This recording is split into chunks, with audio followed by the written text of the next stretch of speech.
preguntas sobre eso.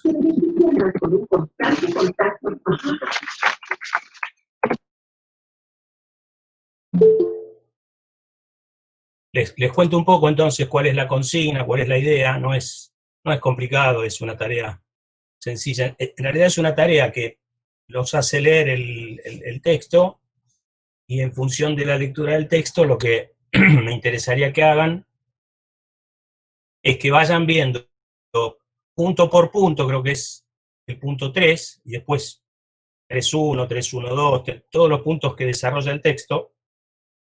La idea es que ustedes piensen y vuelquen en no más de 4 carillas, más o menos, la estructura que tiene la administración pública de Tierra del Fuego. Ustedes van a ver que el texto, ahí donde Horacio habla de provincias, de las administraciones públicas provinciales, da una serie de desarrolla las estructuras, las administraciones públicas provinciales en términos genéricos. Perfecto, sí, no hay problema, creo que les puse como 18 días para terminar esa tarea, tranquilos. La idea entonces es que hagan una descripción de la administración pública fueguina, poniendo en cada uno de los puntos el dato que corresponde, ¿no? Qué sé yo, si ustedes están leyendo el punto que habla de la jefatura de gabinete de ministros, ustedes seguramente ahí van a tener que poner, en el caso de Tierra del Fuego, existe un ministro jefe de gabinete. Yo lo que les diría es que para hacer esa tarea, además de usar el texto de Horacio, se ayuden con la Constitución provincial, y por ahí googleando, si quieren poner algún dato referido a la ley de ministerios, porque ustedes vieron que los gabinetes provinciales no siempre tienen la misma cantidad de ministros, ¿no? Entonces, exacto, bueno, acá Eugenia transcribe el texto, cualquier cosa me preguntan, pero creo que no es una cosa complicada porque es nada más que describir. Vieron que hay gabinetes que tienen más ministros, otros igual. En general, cada gobierno se arma el gabinete que le parece que es el que va a usar. Pero ya les digo, el texto de Horacio, la Constitución provincial, para aquellos organismos que están vinculados con el régimen político. Por ejemplo, ahí hay un punto que van a tener que decir algo de la legislatura, un punto que van a decir algo de la Suprema Corte, o del Superior Tribunal, en el caso nuestro.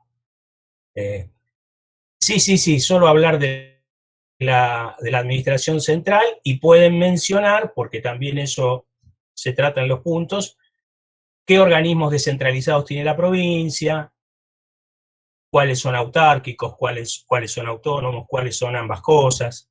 Es decir, tratar de hacer ustedes una investigación acerca de, en el marco de esa generalidad que plantea el texto, cuál es la administración pública, la estructura de la administración pública de Tierra del Fuego. Porque hay provincias que tienen cosas diferentes a las nuestras. Nosotros tenemos una legislatura unicameral y hay provincias que tienen una legislatura bicameral, digamos. Entonces, en la medida en que puedan pensar cómo es nuestra administración pública, la idea es hacer ese ejercicio. No es complicado. Sí, la provincial, la idea es que se ayuden. Por ahí dije Constitución Nacional y me equivoqué. La idea es que se ayuden con la lectura del texto, que es inevitable leer el texto, y la Constitución provincial, para por ahí precisar algún datito cuando tienen que hablar de lo que corresponde a Tierra del Fuego. Y si saben el número de decreto, el número de ley, en lo que están diciendo, si lo quieren poner, lo ponen. No es estrictamente exigible, pero si quieren lo pueden hacer. Ahí pueden googlear, pueden meterse en la página de gobierno. Ojo, la idea no es que hagan 20 páginas, la idea es muy concreto. En el punto 3, que habla de organismos descentralizados, estos son los de Tierra del Fuego. Por ejemplo, Tierra del Fuego. Si habla de la Corte Suprema de Justicia, en Tierra del Fuego hay superior tribunal compuesto por 3 miembros, un consejo de la magistratura que se encarga de elegir a los jueces, y ahí terminan, no hagan la gran teoría o el gran manual. Ok. Bueno, vamos a charlar un poquito antes de ver unos gráficos que por ahí les van a gustar. Nosotros hasta ahora, si se acuerdan, estuvimos viendo régimen político y habíamos dicho que las estructuras decisionales o lo que era el gobierno era, en algunos autores, era considerado como un ámbito dedicado a la toma de decisiones, básicamente, como parte del régimen, ¿no? Era como un ámbito muy, muy específico, reservado a la toma de decisiones y a la implementación de las políticas públicas. Esa estructura y el funcionamiento de lo que sería el gobierno, acuérdense que había dos grandes funciones, si quieren llamarle así, no necesariamente escindidas, ¿no? Son funciones que se necesitan mutuamente. Si quieren, podríamos decir que estamos hablando de una moneda con dos caras. Por un lado era la función gubernamental, que era la función de dirección política, el timonel, ¿no? El gobierno propiamente dicho, y después estaba la administración, ¿no? Es decir, la función de administración de los bienes, de implementación de las decisiones que toma el gobierno, y en esa dupla, gobierno y administración, estaba un poco resumida toda esta cuestión que vimos de la burocracia, la dominación, que para hacer dominación y ejercerse efectivamente requiere un aparato administrativo, tiene que ver también con la estatidad, en fin, esos conceptos que ustedes ya conocen. Ahora nos metemos en el ámbito propiamente específico de la administración pública. Y en general la administración pública tiene una organización que en algún punto y en sus aspectos más así generales, más arquitectónicos, si quieren, tiene que ver con el régimen político. Entonces, en el régimen presidencialista como es el nuestro, y las provincias de alguna manera responden a una escala subnacional a la lógica presidencialista, porque el gobernador es también la autoridad o el titular del Poder Ejecutivo, el vicegobernador es el presidente de la Cámara de la Legislatura, entonces claramente es unipersonal el Poder Ejecutivo, ¿no? Como lo es en Nación. Esa idea de poder, de jefe de Estado o de poder ejecutivo unipersonal es la lógica dura del presidencialismo, digamos, ¿no? Entonces, en el marco de esto, tenemos los tres poderes, ¿no?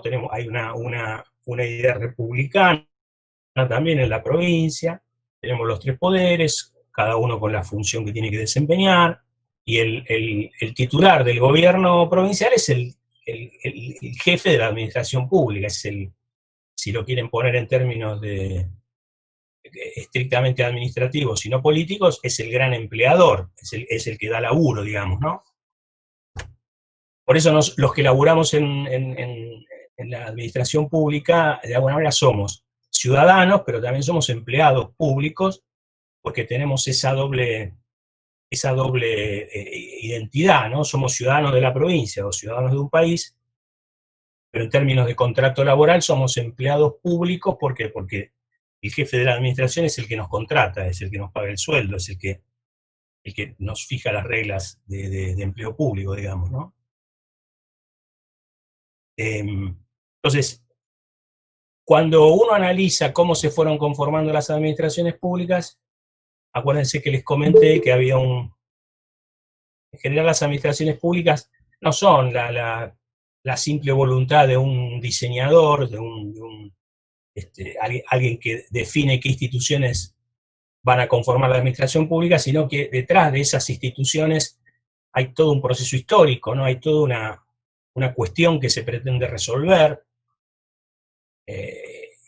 Y ahí fue cuando les dije que si uno, por ejemplo, piensa, como lo hace Dreyfus en el librito este que les mostré otra vez, uno piensa en dos monarquías, la francesa y la inglesa, supongamos, vemos que aún tratándose de un régimen monárquico, de un régimen absolutista, digamos, uno ve que el proceso de construcción de la administración pública en Francia es mucho más concentrado, es mucho más monárquico que el inglés. Es decir, uno no es que porque las dos son monarquías, las administraciones públicas responden estrictamente a una idea de régimen monárquico, sino que intervienen en el funcionamiento de las instituciones, en las facultades que tienen las instituciones. Hay países o regímenes, a partir de sus propios procesos históricos, en donde una misma institución funciona de una manera diferente, tiene facultades que la otra institución en el otro país no tiene, a pesar de que son dos monarquías. Y eso tiene que ver con esto que les decía recién. No es solamente no podemos hacer solamente una vinculación directa entre régimen político y administración pública, sino que también hay que pensar el régimen político en ese devenir, en ese proceso histórico de construcción de las instituciones, en los temores que despertó el proceso histórico, el temor al centralismo, el temor a los caudillos, el temor a la anarquía, el temor a la concentración del poder, todos esos problemas históricos que los países viven de distinta manera, y algunos por ahí viven otros problemas, condicionan estas construcciones que son las administraciones públicas de los estados. Entonces, en el caso de Francia, hasta la Revolución Francesa, el rey tenía muchas más facultades que las que tenía el rey inglés. Por ejemplo, en Francia, el rey nombraba a sus servidores, es decir, él tenía facultades de nombrar a sus servidores, y los servidores del rey, como en general suele pasar, le debían todo al rey porque gracias al rey tenían empleo, digamos, ¿no? Así fueron los comienzos de la administración pública. Acuérdense cuando les dije que hasta que aparecieron esas burocracias weberianas con alguna intención de conformar cuerpos profesionales, con empleo estable, con carrera administrativa, que se pudieran preservar de las decisiones discrecionales del poder político, hasta que se fueron dando esos sistemas de servicio civil, en general los servidores del rey dependían de la voluntad del rey, y por eso trataban de hacer lo que el rey decía. Bueno, esa centralidad, ese poder fuerte que adquiere el rey en Francia, que además de ser rey del país, era el máximo decisor de la administración pública francesa, algo que todavía sobrevive en la administración pública francesa, porque Francia es un país unitario, un país centralista, un país que ha afianzado mucho esta idea, ¿no?, de un Estado central, un Estado unitario. Fíjense que de 228 países que reconoce la ONU, estamos hablando de que solo 25, 30 países son federales. Así que imagínense la cuestión esta del federalismo y del centralismo. Son cuestiones históricas que en el caso de la Argentina, a partir de los procesos históricos que conocemos, bueno, la tradición, si se quiere, más popular, apostó a un federalismo, mientras que los proyectos más liberales, más oligárquicos, entendieron que el gobierno debía ser un gobierno centralista, porque y por la influencia que tenía el puerto de Buenos Aires, ¿no?, en ese momento. Bueno, eso también tuvo que ver con la Constitución Nacional, con el tipo de Constitución Nacional que en 1853 se sanciona, con los miedos a repetir esos periodos que el poder de Buenos Aires lo vivió con con cierto temor, ¿no? La cuestión de la confederación, la concentración de poderes en la etapa rosista, ¿no? Esa idea alberdiana de la Constitución, en el caso de la Argentina, es una Constitución pensada con ciertos criterios federales, pero se guarda ciertos resortes para impedir que vuelva a ocurrir algún tipo de asociación eh, rebelde entre las provincias. Entonces está por ahí la figura de la intervención, el Poder Ejecutivo puede intervenir en las provincias, si bien no se interviene en una provincia así porque sí, esos son atributos del gobierno central que vienen de esa época, ¿no? Son atributos, en esa época era muy común intervenir en las provincias, acuérdense. Hoy ya es más difícil porque en algún punto no digo que hay un federalismo a la Estados Unidos, un federalismo mucho más contundente que el nuestro. Entre paréntesis, está cerca Biden de ganar las elecciones, vamos a ver qué pasa. Creo que está a 20 electores de alcanzar los 270. Bueno, la cuestión entonces es que esos procesos definen mucho la institucionalidad, el diseño institucional de una administración pública en su vinculación con el régimen.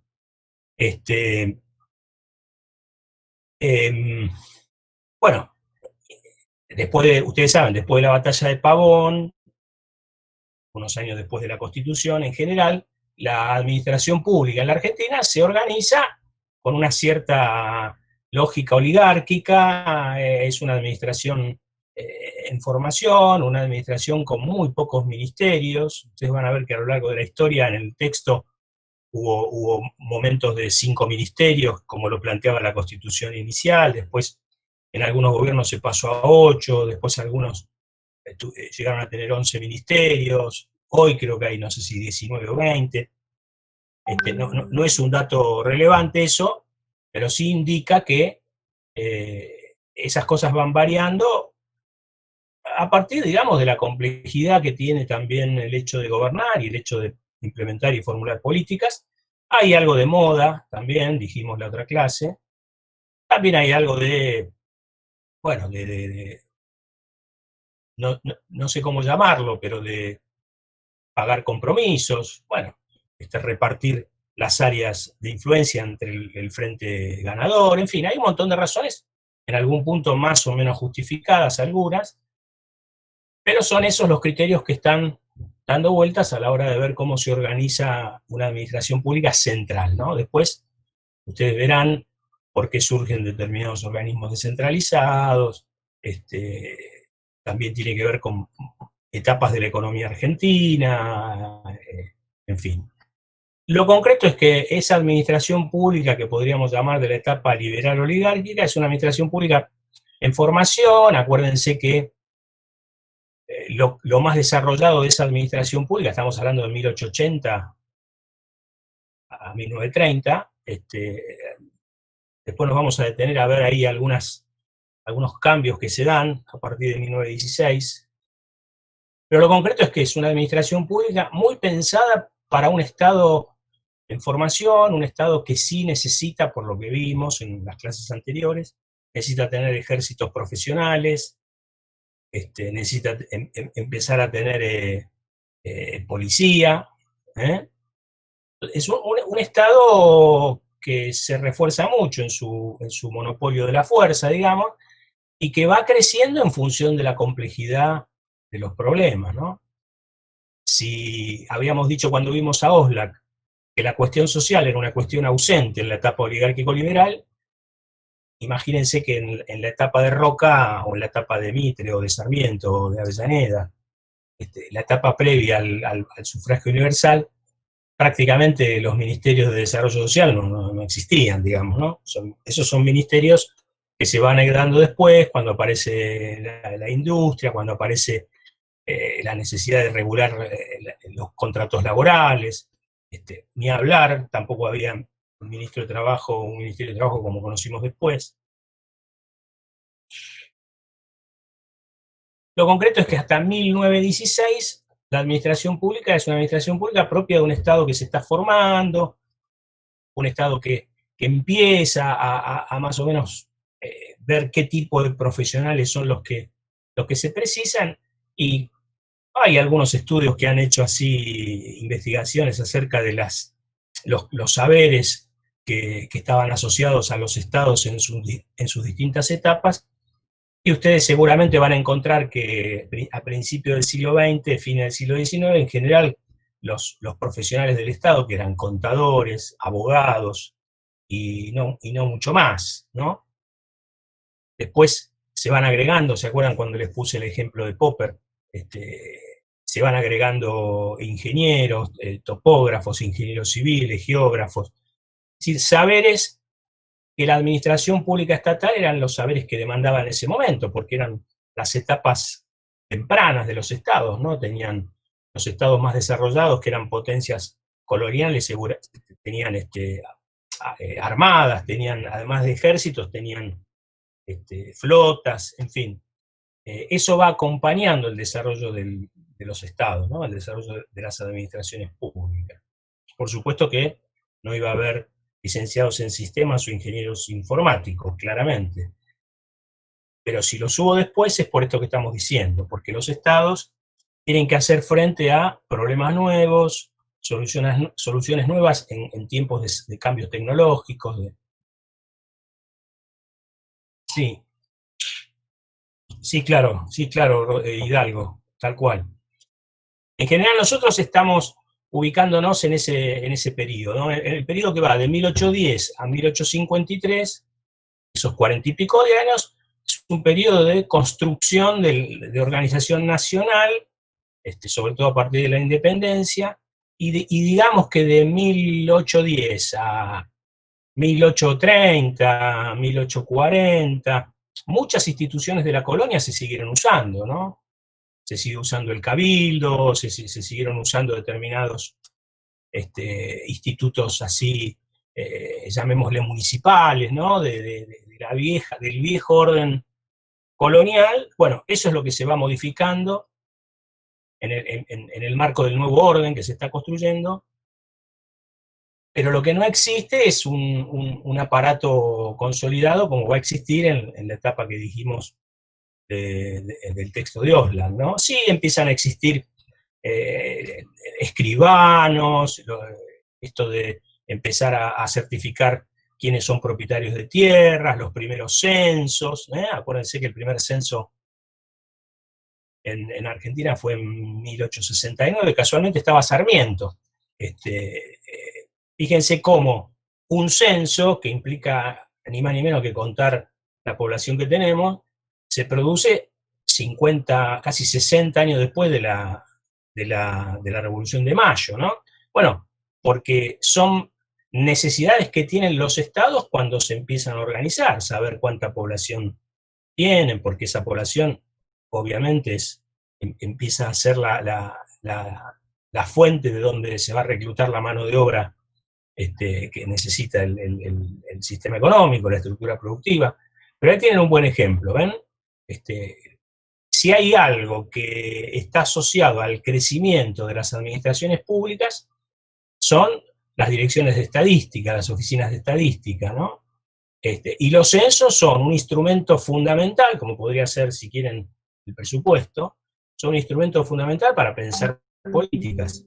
Bueno, eso recién se implementa en 1869. Y recién en 1970 se crea el INDEC, fíjense, ¿no? Casi 100 años después, ya con toda una estructura técnica, con una estructura, un saber específico vinculado a la producción de estadísticas, al análisis estadístico, al armado de los operativos censales, un ente dependiente del Ministerio de Economía, un ente separado que tiene una función técnica específica, y en torno al cual se empieza a crear un sistema de estadística nacional, incorporando a las direcciones de estadística de las distintas provincias. Bueno, ahí tienen un ejemplo claro de lo que quiero decir yo cuando planteo esto, que el Estado va incorporando saberes, el Estado va ampliándose en términos de presencia material en el territorio, en términos de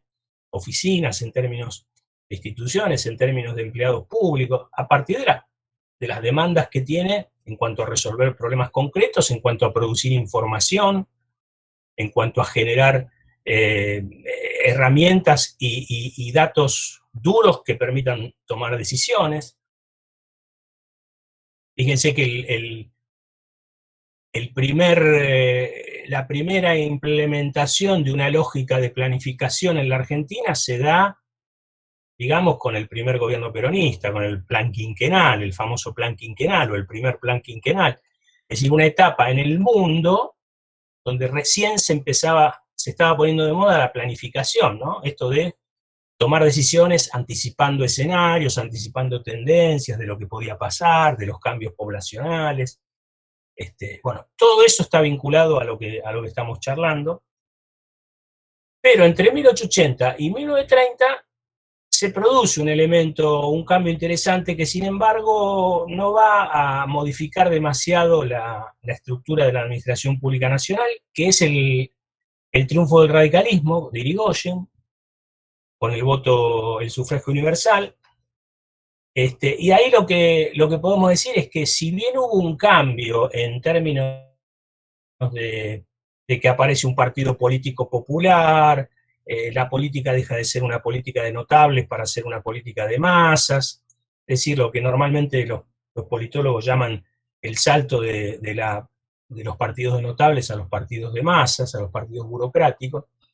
Si bien es cierto que cambia, que el gobierno queda en manos de un partido popular, en realidad la administración pública sigue respondiendo a la lógica oligárquico-liberal porque el país no cambia en términos de modelo productivo.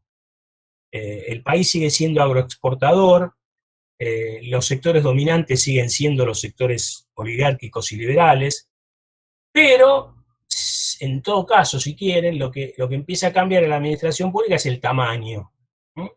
Aparece un aparato estatal que crece en tamaño, tiene más empleados públicos, porque claro, está gobernando un partido popular que históricamente, por lo menos en sus inicios, está muy ligado a la clase media, a los sectores medios de esa época.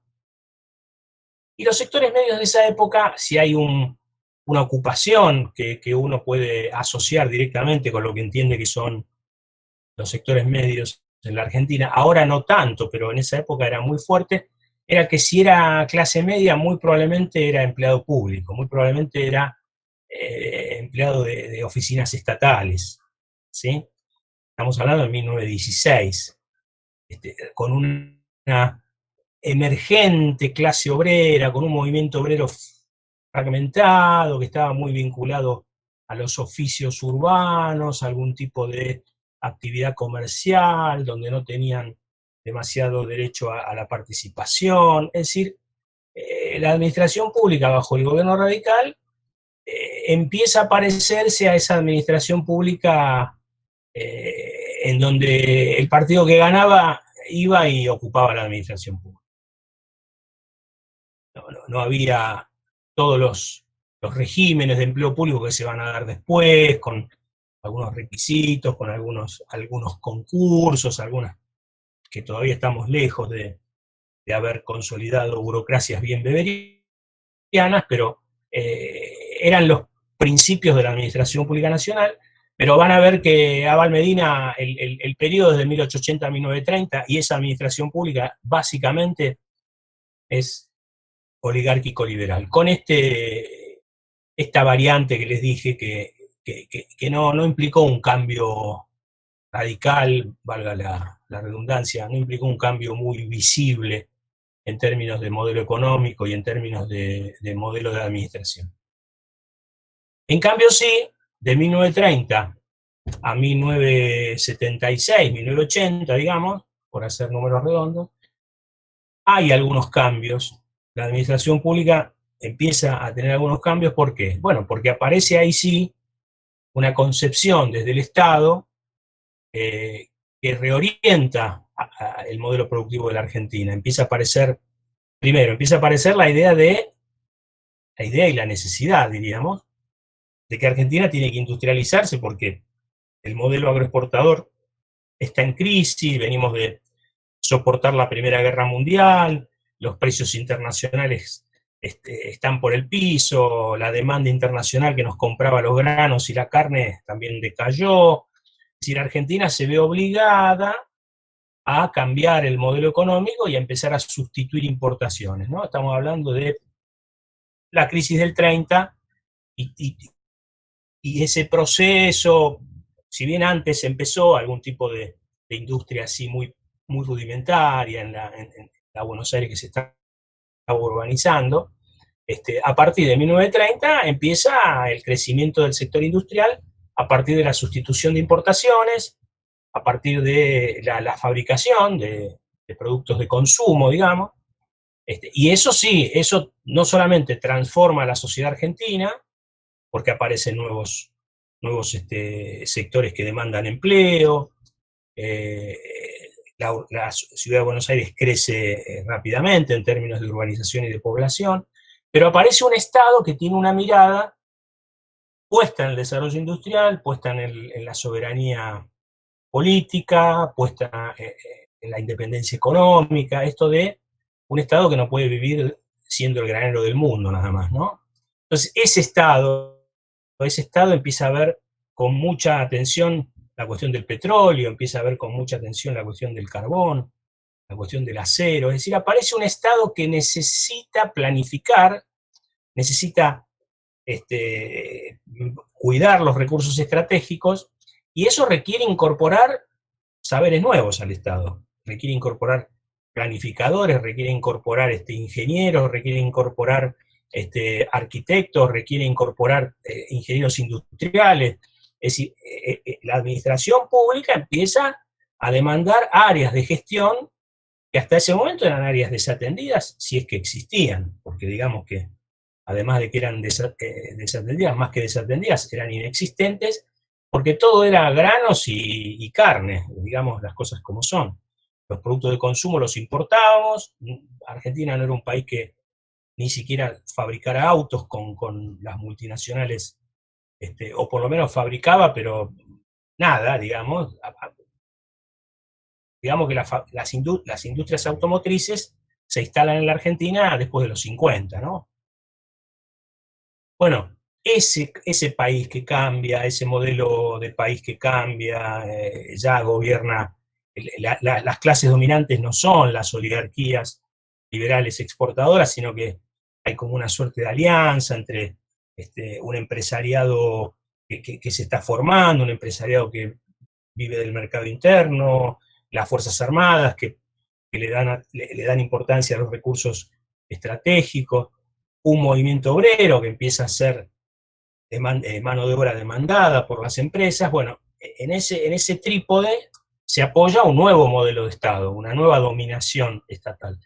Y la administración pública adquiere elementos que tienen que ver con esta mirada, ¿no? YPF empieza a tener otro protagonismo, yacimientos carboníferos, esto que les decía antes, las oficinas de planificación, el aumento del empleo, obviamente que hay muchas más profesiones en el país. Fíjense que en los 50, por ejemplo, se crea la carrera de sociología. En 1950 viene Gino Germani y trae, aprueba y crea en la UBA la carrera de sociología. Bueno, no es casual que en 1950 de repente a la Argentina le interese formar sociólogos. Bueno, y todo eso va a tener impactos en la administración pública nacional. Creo que se pasa a 8 ministerios, ¿no? Ya no eran 5, sino que se pasa a 8. En fin. Y después, a partir de 1976 para acá, golpe mediante, por supuesto, bueno, se vuelve a una etapa en donde la administración pública está prácticamente manejada por militares, se reparten las distintas áreas de gobierno. Digamos que es un periodo en términos de gestión pública y Estado de Derecho, un periodo bastante oscuro, bastante nefasto. Lo concreto es que a partir de 1983 hay como una suerte de revalorización, además en el marco de la refundación de la democracia y de la cuestión del Estado de Derecho, empieza a ponerse atención en los procesos de modernización de la gestión pública. Si bien es cierto que hubo anteriormente procesos, hubo leyes que se aprobaron, sobre todo en la etapa esta que les decía, ¿no? La etapa que va de 1940 a 1960, 70. Hay proyectos de modernización, algunos más liberales, otros más pensando la gestión pública estatal. Se aprobaron algunas leyes para incorporar más competencias técnicas en la administración, para implementar algún régimen para los empleados públicos, pero digamos que en 1985, por ahí, la administración pública alcanza como un grado de importancia bastante inédito, porque se empieza a pensar al aparato administrativo del Estado como un ámbito de la gestión estatal que tiene que ser atendido, tiene que ser profesionalizado, tiene que ser jerarquizado. Quien va a hacer un aporte muy interesante en esa materia va a ser, bueno, el arquitecto Roulé, que empezó en la primera etapa de Alfonsín, que después falleció joven, pero el que va a tener mucho que ver ahí es Oscar Oslak, que fue el que crea el Cuerpo de Administradores Gubernamentales del Estado, allá por 1985, con lo cual ya se empieza a mirar la profesionalidad del Estado y la gestión estatal, se la empieza a mirar con un poco más de importancia, se le empieza a asignar recursos, empieza a haber regímenes de carrera administrativa, no ideales, no en todos los estamentos de la administración pública, pero en general no cualquiera puede ser director nacional de algún área de administración pública. Si se toma 1985 como un momento, si quieren, como una bisagra para ver cómo la política, en términos de gestión, empieza a prestarle importancia a las áreas administrativas. Olvidé decir que entre 1976 y yo diría fines de los 90, y eso es lo que vamos a ver en un rato, y sobre todo la próxima clase, o a partir de la próxima clase, hay un momento de la historia argentina que va a tener un impacto muy fuerte sobre las administraciones públicas, que me gustaría que alguno por el chat me escriba, a ver si se imaginan de qué estoy hablando. Hagámoslo por el chat, así nos hacemos. ¿Qué procesos se empiezan a vivir entre 1976 y fines de los 90, cuya víctima principal van a ser precisamente las administraciones estatales?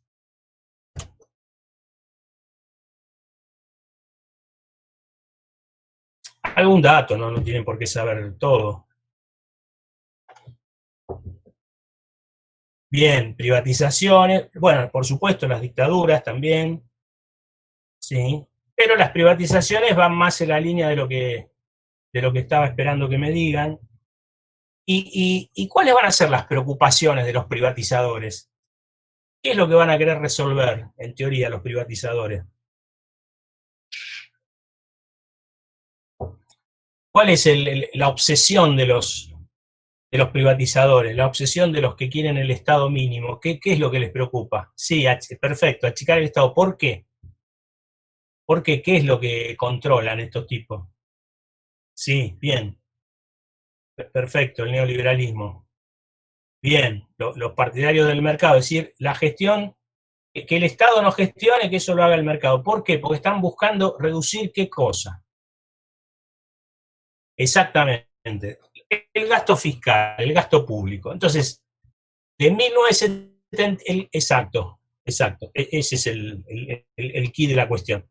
De 1976 a fines de los 90, estamos hablando de casi 20 años, un poquito más, de toda una corriente neoliberal que va a tener una sola y única obsesión, que es achicar el gasto público de estados que ellos entienden que son enormes, que son ineficientes, que son excesivamente grandes, que la burocracia es una cueva de vagos, y que lo que hay que hacer es reducir el Estado, porque el Estado solamente tiene que brindar seguridad y nada más, tiene que ser un Estado gendarme, y después todo lo otro lo tiene que hacer el mercado. Eso que se inicia en 1976 más o menos, y que llega hasta fines de los 90, se conoce como la etapa del ajuste fiscal y de las reformas estructurales del Estado. Ahora vamos, María, ahora vamos, pero tal cual. Tal cual. Ahora vamos a lo de las transferencias. En esa etapa hay como 2 o 3 ideas claves. Una es el ajuste fiscal, es decir, achicar el gasto directamente. Bueno, si ayer tenías de presupuesto 100, hoy tenés 50. Y si invertimos en salud 100, vamos a bajar a 80 o a 70. No puede haber tanta gente, hay que despedir gente, hay que modernizar, hay que eficientizar, hay que terminar con la burocracia. El ajuste fiscal en términos del gasto y las reformas estructurales de la administración pública, las reformas estructurales del Estado, del aparato administrativo del Estado. En el marco de esas reformas del Estado, en el marco de esas reformas estructurales, la descentralización de ciertos servicios públicos fueron una estrategia clave. Es decir, achicamos al Estado en términos de Estado central, porque el Estado hasta 1990 y pico manejaba la salud y la educación, y a partir de ahora, salud y educación pasan a ser políticas públicas que deben gestionar los gobiernos provinciales. Lo de ferrocarriles, lo de telefonía, lo de YPF, lo de yacimientos carboníferos, todo lo que se privatizó con la idea justamente no solamente de bajar el gasto, sino que se privatizó con la idea de que en teoría el manejo, la gestión privada, el gerenciamiento privado aplicado a estas empresas que eran estatales, iba a hacer que las empresas no perdieran la guita que perdían en manos estatales. No hace falta que les diga que nada de eso ocurrió. Lo único que ocurrió es que se privatizaron empresas estatales, se generó todo un despido de empleados públicos fenomenal, con los cambios sociológicos que hubo, con los cambios que eso tuvo en la estructura social, en los que no nos vamos a meter, pero sabemos que gran parte del desempleo que se genera en los 90 está ligado a estos procesos, ¿no? Lo cierto es que en ese periodo, 1976, 1999, aún con y ahora les comento porque me faltaría justificar alguna cosita ahí, en ese periodo, aún con los gobiernos de Alfonsín en el medio, con los gobiernos democráticos en el medio, siempre estuvo pendiente sobre nuestras cabezas la cuestión del gasto público, la cuestión de la ineficiencia, la cuestión de la hiperinflación, el gasto, la emisión monetaria. Bueno, esos son los 20 años de neoliberalismo, los 20 años de pensamiento único, los 20 años de nueva gerencia pública. Entonces, el gobierno de Alfonsín cayó también presa de ese paradigma porque el endeudamiento, las crisis de deuda, la presión para bajar el gasto, ni hablar la hiperinflación que lo trajo a Menem después y a la convertibilidad, después de la Rúa, que no pudo salir del esquema de convertibilidad y terminamos en la crisis del 2001-2002. Bueno, todos esos 20 años, 20 y pico de años, son años en donde predominó la idea de que el Estado no servía para nada y que por lo tanto había que pasarse a la lógica de la gestión privada. Eso afectó a la administración pública, claramente. Claramente porque puso a las administraciones públicas, y ni hablar a las provinciales, en situaciones de déficit fiscal prácticamente constante. Desde ese momento hasta no hace mucho y hasta por ahí nomás, las provincias entraron en una espiral de déficit fiscal impresionante porque ustedes saben que se tuvieron que hacer cargo de la educación y de la salud sin que hubiera una transferencia de recursos, ¿no? Cualquier paper que ustedes lean sobre las reformas estructurales y sobre la descentralización de las políticas sociales, van a ver que una de las grandes críticas que se le hace a la etapa esta es que la transferencia de estos servicios no fue acompañada con los recursos. Bueno, las provincias tuvieron que arreglársela como pudieron en el marco de este federalismo de la coparticipación y de la complicación para redistribuir lo que la nación recauda en términos de impuestos coparticipables.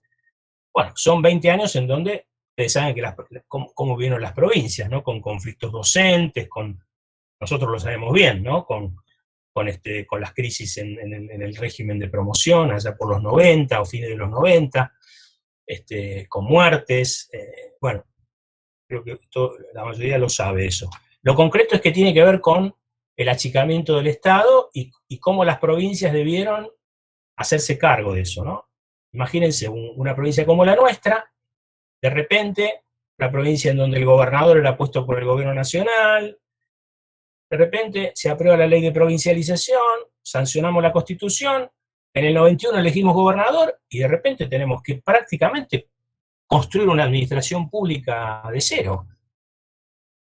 Porque de ser un territorio nacional en donde medianamente todo era resuelto por el gobierno nacional, pasamos a ser una provincia que tiene una administración pública, que tiene que hacerse cargo de la salud, que tiene que hacerse cargo de la educación, que tiene que incorporar profesionales al Estado, que tiene que incorporar algún tipo de ley de empleo público para ver cómo se regula el ingreso y el egreso de empleados públicos. Es decir, nosotros empezamos a construir la administración pública de la provincia como gobierno provincial en los 90.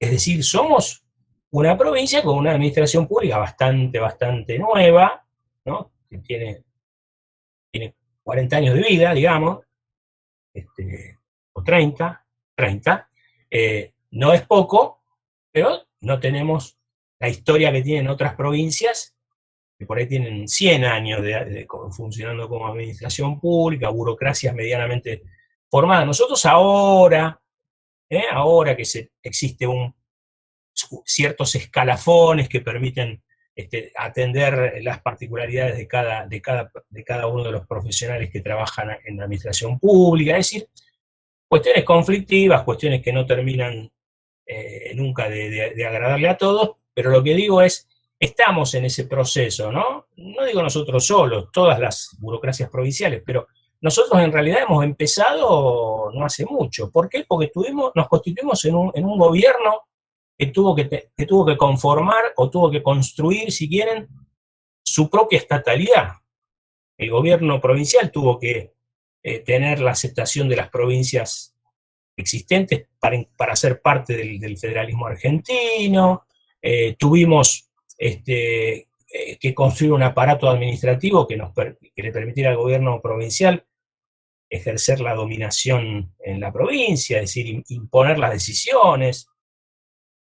Tuvimos, y todavía estamos, tratando de construir cierta identidad fueguina, ¿no? Cierta referencia común, esto de construir una sociedad sobre la base de las diferencias que nos caracterizan a cada uno de nosotros. Algunos vinieron del norte-norte, otros vinieron del centro del país, otros vinieron de algunas provincias de la Patagonia, en fin. Nosotros también tuvimos que construir, y estamos todavía en eso, que construir una suerte de estatalidad en Tierra del Fuego, y la administración pública es parte de ese proceso. Entonces, no vamos a seguir hablando de las administraciones públicas de Tierra del Fuego, eso se los dejo a ustedes en la tarea, pero el proceso básicamente tiene que ver con esa idea. El ajuste fiscal, las reformas estructurales, casi les diría que son para nosotros temas insoslayables, son temas que para cualquiera que quiera meterse en el mundo de la administración estatal, no puede no conocerlas porque todavía está generando efectos.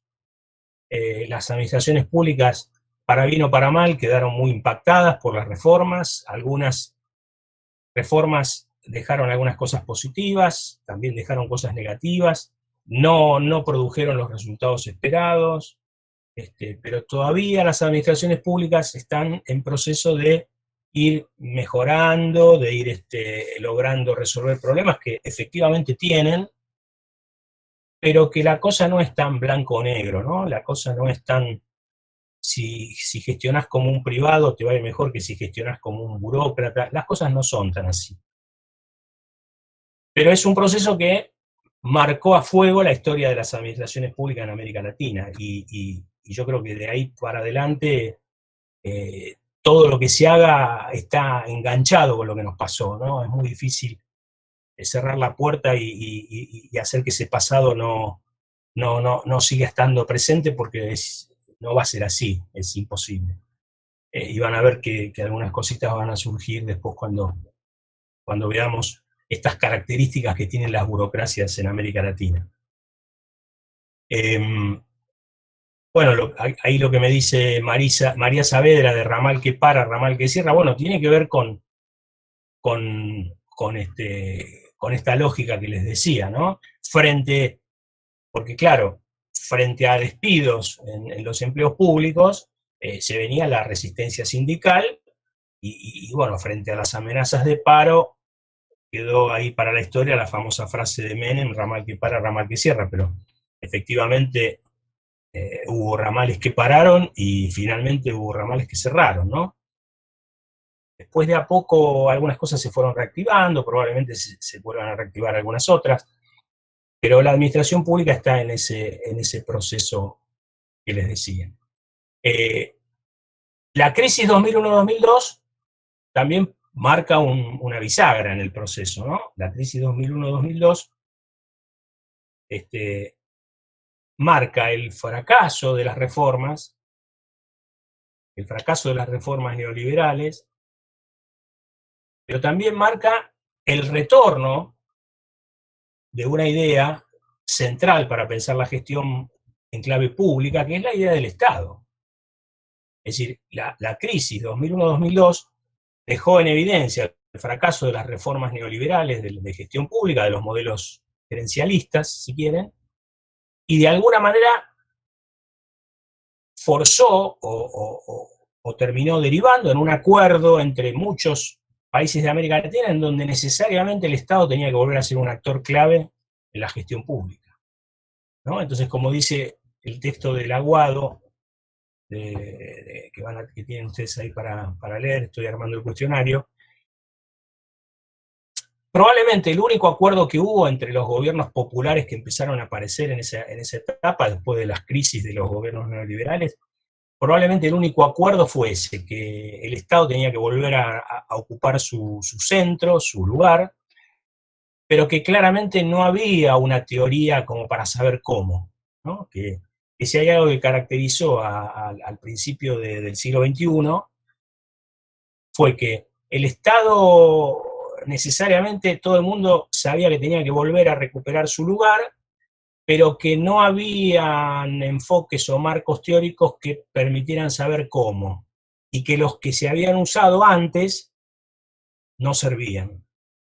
Es decir, estaba claro que había que recuperar el lugar del Estado y la agencia estatal, la capacidad estatal, pero que eso no se podía hacer aplicando las viejas recetas.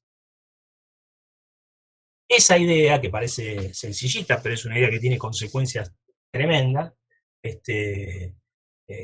bueno, respecto de si es el único o no es el único, después seguiremos viendo algunas cosas, porque aún dentro de los que entendemos que el Estado tiene un rol indelegable, aparecen enfoques en donde la participación pública cada vez es más importante, esto que algunos llegaron a llamar la gobernanza, ¿no? Esto de tratar de generar acuerdos institucionales, producto de que la realidad cada vez es más compleja, ¿no? Entonces, el Estado tiene un rol de coordinador que nadie puede reemplazar, pero tal vez lo que es parte de estas nuevas teorías que se están tratando de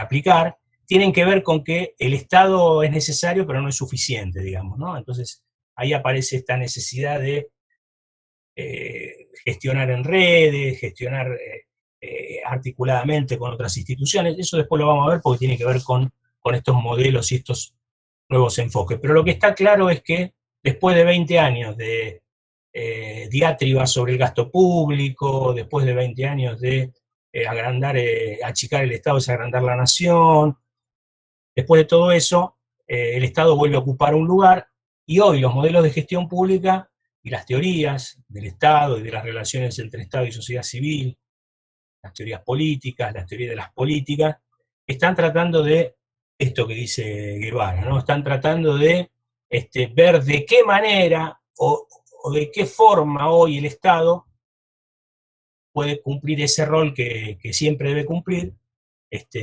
y no, para no volver a caer en esto de que si el Estado fracasa hay que volver al mercado, ¿no? Evitar ese dualismo o ese maniqueísmo que se dio entre mercado y Estado, sino todo lo contrario. Fíjense lo que está pasando con la pandemia, ¿no? La pandemia, de alguna manera, afianzó nuevamente esta idea de que el Estado tiene que estar, el Estado tiene un rol irreemplazable, pero nadie puede dudar de que la pandemia nos pone frente a un escenario de futuro en donde gestionar implica tener en cuenta estos riesgos, esto que puede volver a pasar, tener en cuenta determinadas probabilidades de que ocurran, de que sucedan nuevas pandemias, encontrar formas de gestionar con las provincias de manera coordinada. La pandemia de alguna manera puso en evidencia que el Estado en todos sus niveles, municipio, provincias, nación, el Estado en todos sus niveles importa, ¿no? Como decía Acuña, el texto que leyeron ustedes, las instituciones importan. Yo creo que la pandemia mostró que en términos de gestión, las instituciones que están arraigadas en los territorios son importantes, ¿no? Que uno no puede prescindir de eso. Entonces, hoy estamos, los expertos están pensando esto, ¿no? Cómo se puede fortalecer el rol del Estado en la gestión pública, incorporando nuevas teorías o nuevos esquemas que den cuenta de los cambios que se están sucediendo en las administraciones públicas. El estado de bienestar, Sol, es justamente un modelo de Estado que ya no, por ahí no lo podemos seguir llamando así, porque responde a una forma histórica de Estado que murió allá por 1980, digamos, ¿no? Lo mismo que en Europa. O sea, esto no quiere decir que no haya que construir un Estado que le dé bienestar a sus ciudadanos. Yo digo que una gestión pública necesariamente debe lograr eso. Lo que quiero decir, para que no se me malentienda, es que el concepto de estado de bienestar es un concepto histórico-teórico que remite a esa etapa de la historia de la humanidad, o de la historia de política y social. Lo que en todo caso deberemos hacer, y es parte de lo que decía recién, encontrar nuevas formas de Estado que recuperen ese espíritu del estado de bienestar, pero que necesariamente tienen que incorporar otras cosas, nuevas cosas. ¿Por qué? Porque estamos en el mundo de las redes sociales, estamos en el mundo de la tecnología.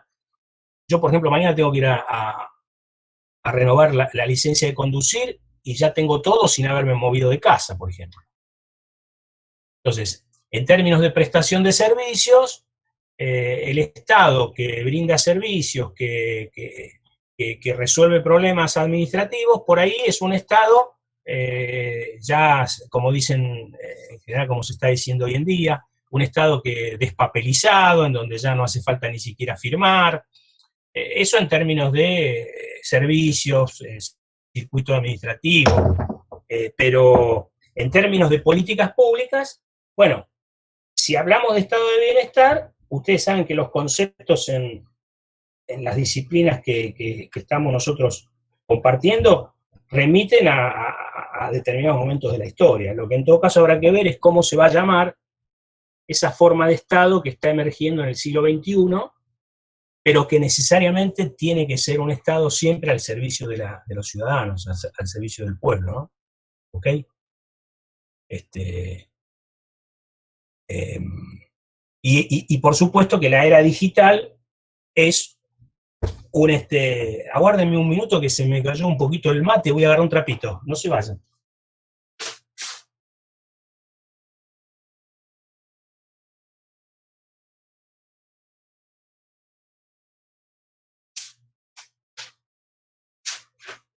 Bueno, acá estamos. La era digital, obviamente, es tiene que ver con esto que decimos, ¿no? Es decir, la era digital va a ser un elemento importante a la hora de encontrarle un nuevo nombre a ese Estado que está para servir a los ciudadanos y que está para intervenir en favor de resolver las desigualdades, digamos, ¿no? A ver, Rodrigo acá. Claro, los expedientes electrónicos, que se está trabajando mucho, nosotros estuvimos en la gestión anterior, que yo fui secretario de Gestión Pública, empezamos a capacitar para implementar el expediente electrónico. No se llegó a más porque vino el cambio de gestión. Creo que la Municipalidad de Ushuaia está empezando a trabajar con esto. Pero sí, es parte de este nuevo Estado despapelizado, este nuevo Estado menos burocrático, ¿no? En términos de... Sí, el GEDO. El GEDO o el GEDE es expediente, es gobierno provincial, o GEN. Bueno, cuando yo me fui era GEDO, Gestión de Documentación Electrónica, o GEDE. Y acá, bueno, GEN. Después, acá me... No, yo no estoy coordinando la diplomatura esa. Eso es una diplomatura que salió por la Secretaría de Extensión. No lo hizo el IDEI, no es un producto elaborado por el IDEI. Así que ninguno de los docentes del IDEI está coordinando eso. Podrá haber docentes del IDEI que puedan dar alguna materia, pero no estoy, no soy parte de esa diplomatura. Lo que sí les comento es que se aprobó, la CONEAGUA aprobó, yo ahí también estoy como docente, pero no solamente como docente, soy del equipo docente. Se aprobó la maestría en Políticas Públicas y Desarrollo Territorial de la UNTDF. ¿Esto qué quiere decir? Que cuando ustedes se gradúen como licenciados en Administración, para el que se anime, por ahí puede hacer la maestría en Políticas Públicas y Desarrollo Territorial, dando un pasito más en términos de formación y de perfeccionamiento. No sé si sabían, pero bueno, se los comento. Por eso es muy importante lo que están haciendo, el esfuerzo que están haciendo. Acá pone Natalia Joducha, sí, pasa que el GEDO cuando ingresó el gobierno nuevo lo bajó, sí, mejor ni me hables de ese tema, que hay un par de cosas que no me cayeron muy bien, pero bueno. Sí, ya sé. Sí, inclusive ahí volvió a aparecer una empresa que no era demasiado de mi agrado, pero bueno, no importa. Bueno, entonces ¿en qué estábamos? En el tema de las reformas. Bueno, entonces claro, estábamos tan amigados con el GEDO, sí, y siempre pasa así. Entonces, en el marco de estas transformaciones, algunas cosas son inevitables, ¿no? Uno puede defender el rol del Estado, pero también es cierto que al Estado hay que incorporarle capacitación, hay que incorporarle tecnología, hay que facilitar los trámites administrativos, hay que brindarle comodidades a los ciudadanos, a la gente, a las familias. Entonces, necesariamente los estados están en procesos de mejora, de fortalecimiento. Por ahí algunas cuestiones que no sé si las hablamos con ustedes, pero por ahí tiene que ver con esto que decíamos acerca del estado de bienestar. En ciencias sociales o en las disciplinas sociales, la denominación lo que se llaman a lo mejor las categorías, ¿no? Tienen significados muy concretos, ¿no? Como que hay términos y categorías de análisis que cuando uno las usa con el significado que tienen en las temáticas en las que se deben usar, ¿no? A ver, un ejemplo que les quiero poner. Esto que decíamos recién. Si alguien escribe y habla de estado de bienestar, cualquiera que lee ese paper, cualquiera que lee ese artículo, sin necesidad de que el que escribe lo aclare, cualquiera que lee ese artículo sabe que estado de bienestar es una forma de estado que existió desde el fin de la Segunda Guerra Mundial hasta 1980.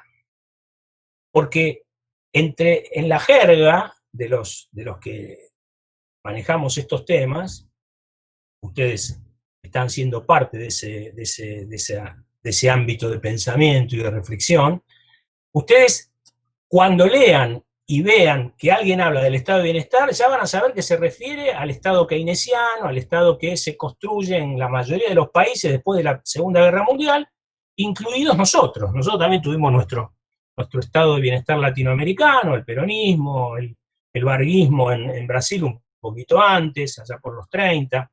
Es decir, el mundo, la forma de estado de bienestar se impuso en el mundo porque había que reconstruir a los países después de la guerra. El Estado adquirió un protagonismo impresionante, había que generar, había que invertir, el plan Marshall, las industrias, había pleno empleo, la gente no pedía por favor que no la hagan laburar, era una cosa así, un mundo que despertó mucho optimismo. ¿Cómo le dicen los europeos a los 30 años del estado de bienestar? Los 30 años gloriosos. Entonces ustedes están en Europa o escriben un texto y ponen los 30 años gloriosos y todo el mundo sabe que están hablando del 40 al 75, o del 45 al 75, una cosa así. Y acá también. ¿Quién puede dudar que desde el peronismo para acá hubo un estado de bienestar en la Argentina? Con todos los defectos, ¿no? Hay textos escritos, pero claramente el peronismo inaugura toda una serie de políticas universales, políticas sociales universales. Bueno, ese concepto de estado de bienestar lo podemos usar para eso y no para cualquier cosa. Yo no puedo decir sí, porque cuando Luis XIV administraba el estado de bienestar, no, porque el estado de bienestar en la época de Luis XIV no existía. Bueno, hay términos entonces que se deben usar en los temas apropiados, porque para eso fueron creados los términos, los conceptos. Entonces uno tiene que buscar, en todo caso, un término, seguramente van a aparecer neologismos, van a aparecer etiquetas, que van a querer dar la idea de cómo se llama la forma de Estado que surgió en América Latina después de la pandemia. Y seguramente a alguno le va a poner un nombre. Estado digital, o Estado super ciudadano, o Estado antivirus, no sé, pero ese es el proceso de creación intelectual, de creación de términos. ¿Por qué digo esto? Porque hay otro término que lo vemos mucho, lo escuchamos permanentemente, y es un término con el que también hay que tener cuidado, porque es un término que quiere decir algo y no quiere decir otra cosa. Y ese término es el concepto de modernización. Cuando ustedes escuchen hablar de proyectos de modernización estatal, la modernización del Estado, un Estado moderno, en general son proyectos neoliberales. Es decir, son proyectos que están del lado de que cuanto menos Estado mejor. Porque la idea de modernización es una idea que viene de los círculos intelectuales y de los tanques de pensamiento liberales y neoliberales. La idea de modernización es una idea antiburocrática, es una idea que en general lo que dice es que el Estado ya no sirve para nada, que hay que modernizarlo, y modernizarlo sabemos lo que implica. ¿Sí? Entonces, digamos, esta idea de modernización del Estado fue una idea muy fuerte a partir de los 80, muy fuerte. Entonces, uno no se niega la modernización, pero a veces hay que tener cuidado con los términos, ¿no? Con los términos. El término de modernización del Estado está muy jugado a tener una significación muy propia de, de la nueva gerencia pública o del new management. Y les voy a contar una anécdota que tiene que ver con esto.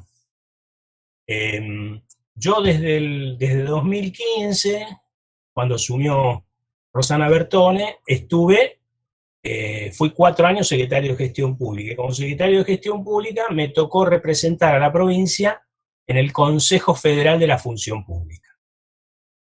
¿Qué es el Consejo Federal de la Función Pública? Bueno, no casualmente el Consejo Federal de la Función Pública es un consejo que surge allá por fines de los 80,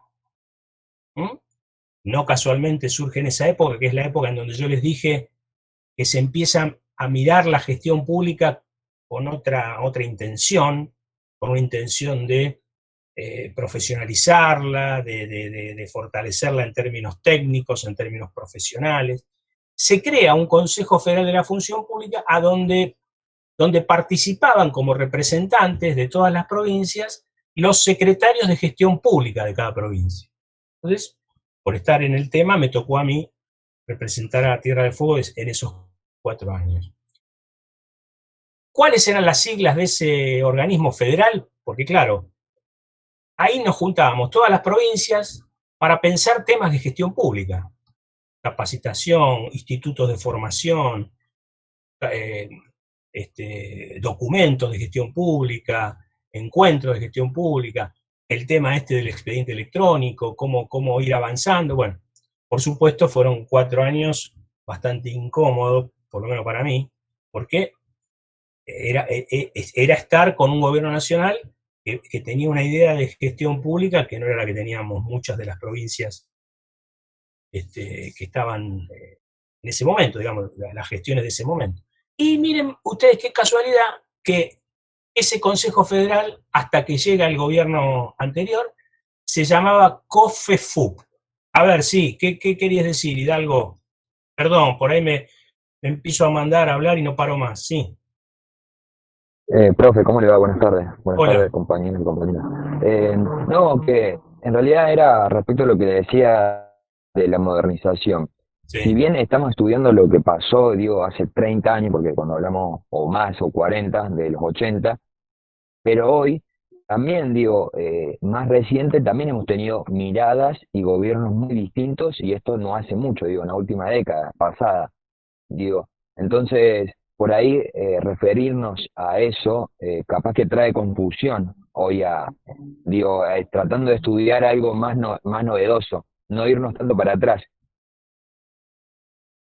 Eh, Digo, bueno, yo tengo mi postura y no quiero, digo, entrar en discusiones políticas de lo que fue en la época del kirchnerismo y lo que fue la época de Macri, ¿no? Que digo que son miradas distintas de gobierno y de Estado. Y respecto de la modernización hoy y con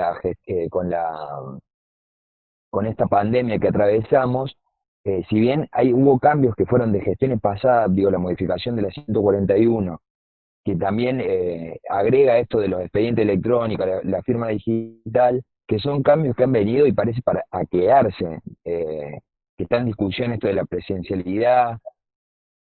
Se está hablando, bueno, si muchos acá trabajan en la administración pública, saben esto de la atención al público, que hoy está, que no está, que es necesario, que el WhatsApp, que el correo electrónico, que hubo cambios que la verdad que han venido en estos últimos años, y ahora con todo esto de la pandemia, creo que han venido para quedarse, y creo que es parte de la modernización actual, digo, no para atrás. Por eso digo que por ahí se puede confundir, y también en los últimos años, o si quieren 20 años, también podemos hablar de gobiernos y de estados muy distintos, eh, que se podrían analizar también, y no ir tan para atrás, y para que no, porque se puede confundir, te digo, no sé si me explico o no. Ya Sí, generó sí, más confusión. no, perfecto, perfecto. Ahora, todo no, está bien lo que me decís. Perfecto, para que no haya confusión, a ver, ¿cómo decírselo? Yo estoy hablando de él en los años 50, porque lo van a ver en sociología, lo van a ver en las próximas materias. Hubo una teoría de la modernización que se aplicó en América Latina. Teoría de la modernización. Es decir, lo moderno tiene toda una implicancia de que lo anterior es antiguo, de que lo anterior es tradicional, y la teoría de la modernización tuvo una versión en la economía, tuvo una versión en la sociología y tuvo una versión en la gestión pública. Es decir, la teoría de la modernización es casi un paradigma que te lleva en términos de significado. No estoy diciendo que en términos vulgares, como bien vos decís, uno pueda decir, che, hay que modernizar la administración pública, vamos a poner el expediente electrónico. Está claro, está claro. Lo que estoy planteando es que en términos académicos, a veces los conceptos hay que usarlos con mayor precisión, porque quieren decir mucho. Si uno está en un congreso y dice, vamos a presentar un plan de modernización, lo mínimo que va a tener que hacer es explicar qué sentido tiene para él en ese plan el concepto de modernización. Eso es lo que estoy diciendo. En el lenguaje cotidiano tenés razón vos, no te vas a enojar porque un funcionario use la palabra modernización, pero en el ámbito académico, a nosotros nos va a gustar saber con qué sentido se usa en este plan la idea de modernización. Y tiene que ver con esta anécdota que les iba a contar. De cualquier manera, Javier, Rodrigo, a veces es inevitable, uno tiene que ir un poquito para atrás porque es la única manera de comprender algunos procesos en los que estamos metidos hoy, que estamos viviendo, y el presente en general se comprende mejor cuando uno se va un poquito para atrás. No es que estamos viendo cosas viejas, estamos tratando de comprender el presente y para eso a veces necesitamos repensar el pasado. Simplemente es un ejercicio que ayuda a reflexionar mejor. Pero permíteme que les termine de contar esto. Entonces, como representante porque tiene que ver con esto que decís vos, representante del gobierno de la provincia, de cualquier manera yo admito que cada uno tenga miradas distintas, yo no quiero que piensen como yo, simplemente estoy coordinando la clase y les estoy dando la visión que yo tengo a partir de mi experiencia, pero perfectamente yo no tengo la verdad en estos temas. Pero cuando uno por ahí intercambia ideas, en general, en el ámbito académico, no estoy diciendo que eso lo tengan que hacer con vuestras familias, en el ámbito académico uno tiene que pedirle al otro, y uno mismo lo tiene que hacer, cierta precisión o por lo menos aclaración cuando usa determinados conceptos. Entonces, el Consejo Federal se llama COFEFU, Consejo Federal de la Función Pública. A muchos nos encanta esa sigla, porque la función pública tiene que ver, diría que es como, no está mal usar gestión pública, o por lo menos no es inapropiado, no digo mal, no es inapropiado, pero la idea de función pública tiene esta idea del funcionario que está para servir al ciudadano, que está para atenderlo, que está para resolver los problemas. Es decir, el administrador público tiene como función dedicarse a lo público, ¿no? En ese sentido, nos gustaba la sigla, Consejo Federal de la Función Pública. ¿Qué es lo primero que hace Ibarra? Llama a una reunión para acordar el cambio de nombre. ¿Y qué le quiso poner? ¿Qué le pusieron? Consejo Federal de la Modernización. Yo fui uno de los que votó en disidencia, porque me parecía... Entonces, ¿qué le planteé yo a Ibarra, a Andrés Ibarra y a los que estaban ahí? Digo, miren, yo primero les hice fundamenté qué sentido tenía para mí la palabra modernización en la historia de los cambios de las reformas estatales. Y planteé esto que les estoy planteando a ustedes. Pero después les digo, pero Consejo Federal de la Modernización, ¿qué quiere decir? Que nosotros somos un Consejo Federal para modernizar todo.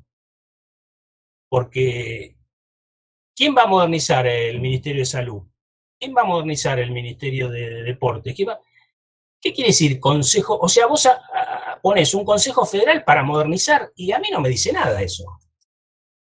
Es decir, yo tenía claro que a ver, el concepto que a ellos los mueve es esto de modernizar a como dé lugar.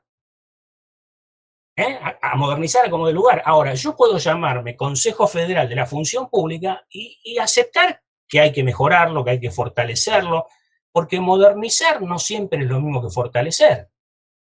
Si yo hago una administración pública digital, hago una administración pública despapelizada, pero no pienso en formas de facilitar la participación de la comunidad, la participación de los ciudadanos.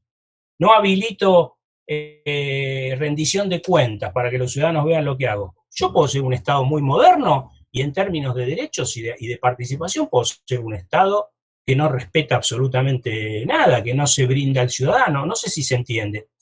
Entonces, a eso quiero llegar. Modernizar es una palabra que no dice mucho si uno no la pone en el contexto de otras ideas. A mí me gusta un Estado moderno, pero un Estado que amplíe derechos, un Estado que favorezca la participación, un gobierno que rinda cuentas, transparencia, carta de compromiso con el ciudadano. Hay un montón de cosas que van más allá de modernizar, porque puede ser un Estado no moderno, un Estado municipal chiquito, en un pueblo chiquito, que cumple perfectamente lo que la gente necesita. Entonces, nada, simplemente lo que les quiero decir es, el concepto de modernización es un concepto que además de que tiene una historia dentro de un paradigma determinado, puede no querer decir mucho, o puede querer decir todo, y ahí es donde uno puede establecer estos diálogos, estos intercambios, pero me parece bien lo que decís, me parece bien, porque hay gente que por ahí te dice, pero modernizar tampoco está mal. Bueno, pero porque uno analiza ese concepto desde un lugar, ¿no? Las palabras no son vacías, las palabras tienen un sentido, una razón de ser.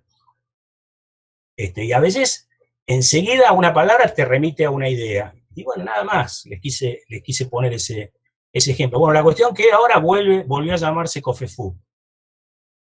Porque la idea de función pública, por supuesto que tiene que ser una función pública moderna, tecnológica, pero no, un Consejo Federal de Modernización es un superconsejo. Si estábamos en un ámbito que tiene que ver con cómo el Estado puede servirle mejor al ciudadano, ponele el nombre que tiene que poner y después lleva adelante un plan de fortalecimiento, un plan de mejora de la calidad, hay un montón de ideas que podés jugar y con las que podés. Bueno, pero lo concreto es que esto que estamos charlando son hoy los temas que se están discutiendo en los congresos. Es decir, cómo hacer que el Estado, sin ser un organismo que pierda poder y le ceda el poder al mercado, pueda seguir siendo un ámbito de igualador, un ámbito que equilibre derechos, un ámbito que coordine políticas de desarrollo inclusivo, sostenible, incorporando tecnología, pero que siga siendo el Estado, no el mercado, ¿no? Esa es un poco Hoy se están discutiendo esas cosas, y como vos bien sabés, y como todos saben, en esa discusión están los que siguen teniendo una mirada de que el Estado, cuanto menos Estado mejor, porque el gerente privado sabe más que un gerente público, y los que entendemos que el Estado no puede ser reemplazado así nomás. Y eso lo vamos a ver en la próxima clase o la otra.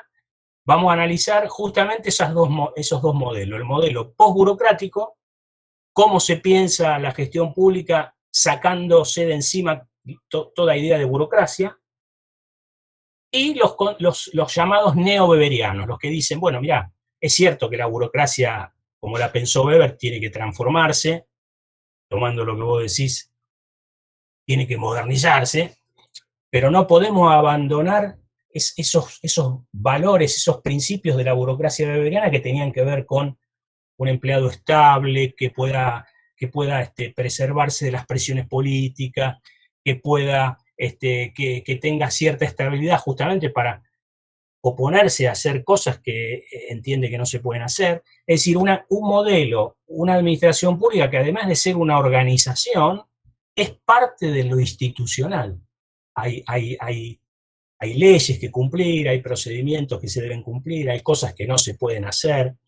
Y eso es lo que tiene que defender un administrador público en el marco de una institucionalidad democrática, digamos. ¿Me explico?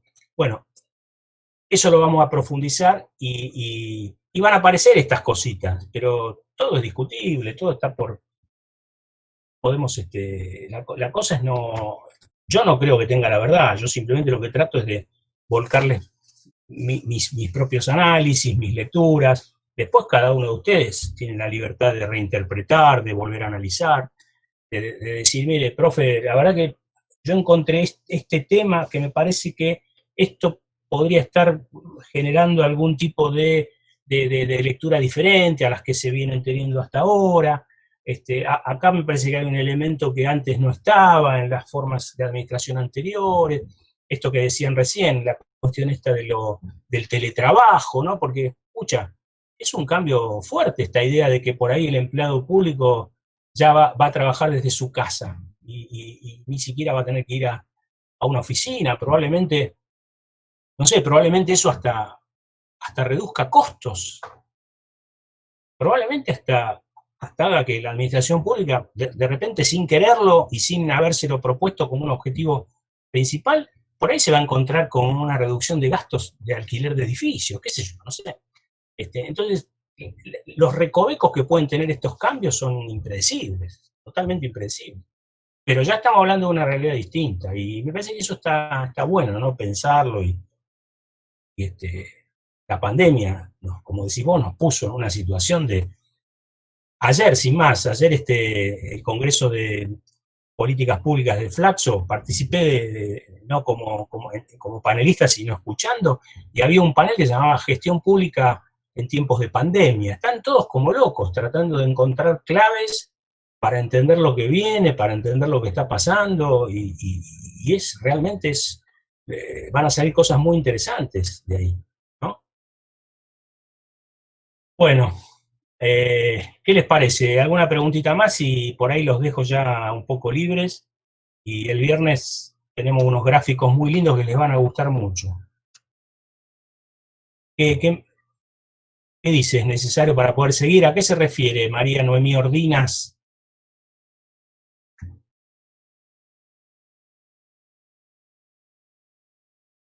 Bueno, bueno. Bueno, no sé, entonces yo les pido que... Sí, por supuesto, es que nosotros estamos en un momento de cambio. Estamos claramente en un momento de cambio. La democracia se está rediscutiendo, la gestión pública se está rediscutiendo. Acuérdense lo que dijimos de la sociedad civil. La sociedad civil está mostrando aspectos novedosos, formas organizativas nuevas. Las redes sociales están interpelando a las formas de participación política. Después vemos si está bueno, si yo tengo mis desconfianzas con el tema de las redes sociales, pero bueno, hay que aceptar que parece que mucho viene por ese lado y todo eso va a impactar en las formas de gestión pública, ¿no? Las formas de comunicación, cómo los gobiernos comunican vía Twitter, vía Instagram, hay que prepararse. Desde el punto de vista de las teorías, hay que prepararse para comprender todo eso que está pasando, porque seguramente la gestión pública va a ser otra cosa, las formas de participación política va a ser otra cosa, el trabajo está haciendo otra cosa, el colegio está haciendo otra cosa. Así que estamos en un momento de cambios muy radicales, muy importantes, y eso necesariamente va a impactar en lo que conocemos hasta ahora, no hay ninguna duda, absolutamente. Eh, bueno, ¿les parece que nos despidamos y nos vemos el viernes? ¿Cómo están? Bueno, un abrazo a todos, a todas y gracias. Yo a veces no quiero pensar que se aburren, me pongo a hablar y no paro, pero no me doy cuenta. Por eso está bueno que a veces ustedes agreguen cosas, participen, como hicieron recién. Para mí es un gusto. Bueno, muchas gracias a todas y a todos. Que tengan suerte en el parcial. Chau, chau.